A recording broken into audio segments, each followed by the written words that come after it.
Justice प्रमुख पन्नू की संसद पर हमला करने की धमकी पर विदेश मंत्रालय के प्रवक्ता अरिंदम बागची ने कहा, हम धमकियों को गंभीरता से लेते हैं। मैं उन चरमपंथियों की खोज के लिए बहुत अधिक विश्वसनीयता नहीं बढ़ाना चाहता। इससे धमकी देने वालों को बहुत कवरेज मिलती है।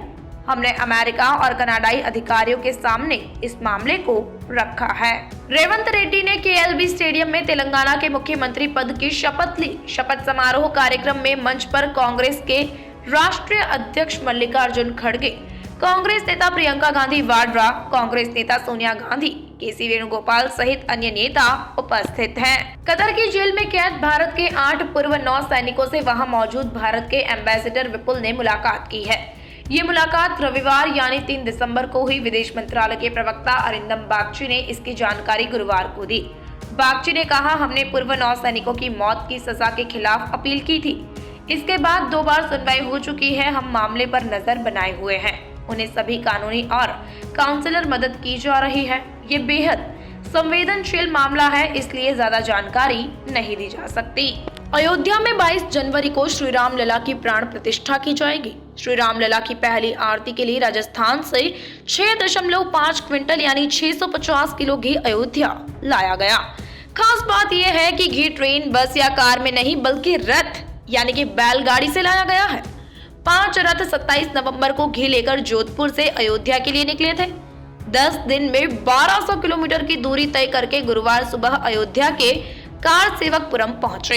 यहाँ श्री राम मंदिर ट्रस्ट के महासचिव चंपत राय और सदस्य डॉक्टर अनिल मिश्र को घी सौंपा गया। रथ के साथ ही 108 छोटे शिवलिंग भी लाए गए हैं। इसके अलावा गुरुवार को थाईलैंड से मिट्टी और कंबोडिया से हल्दी भी अयोध्या लाई गई है।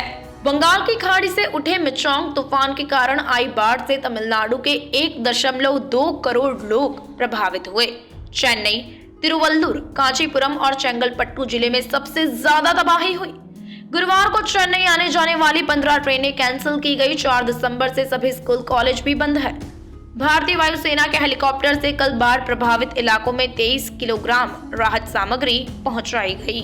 छत्तीसगढ़ में मिली हार के बाद कल दिल्ली में कांग्रेस की समीक्षा बैठक होगी। इसमें भूपेश बघेल, प्रदेशाध्यक्ष दीपक बैज और प्रदेश प्रभारी कुमारी सैलजा को बुलाया गया है। बैठक में हार की समीक्षा के साथ ही नेता प्रतिपक्ष के नाम पर भी चर्चा हो सकती है। वहीं सूत्रों के मुताबिक कांग्रेस पार्टी में संगठन स्तर के बदलाव लोकसभा चुनाव के बाद होंगे। यूनेस्को द्वारा गुजरात के गरबा को अमूर्त सांस्कृतिक विरासत घोषित करने पर गुजरात के गृह मंत्री हर्षित संघवी ने कहा, गरबा वैश्विक हो गया है।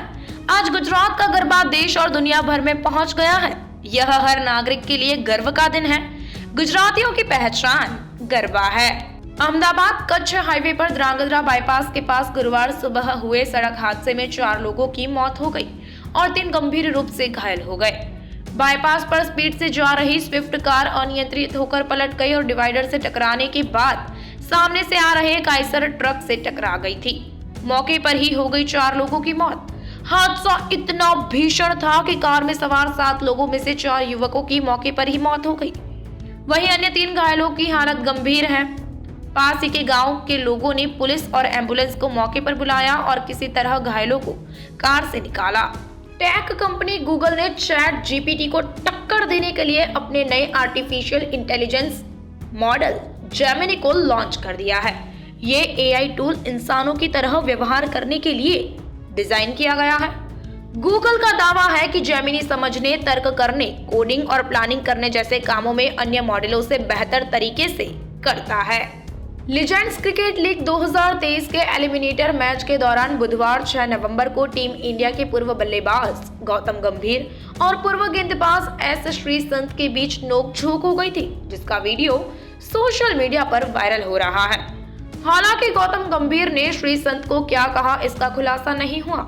वहीं श्रीसंत ने मैच के बाद इंस्टाग्राम पर वीडियो अपलोड कर गौतम गंभीर को लड़ाकू बताया और कहा, जल्द ही सबको पता चल जाएगा कि फाइटर ने क्या शब्द कहे। क्रिकेट में ऐसे शब्दों को स्वीकार नहीं किया जा सकता है। वह अपनी सीनियर्स के भी रिस्पेक्ट नहीं करते हैं।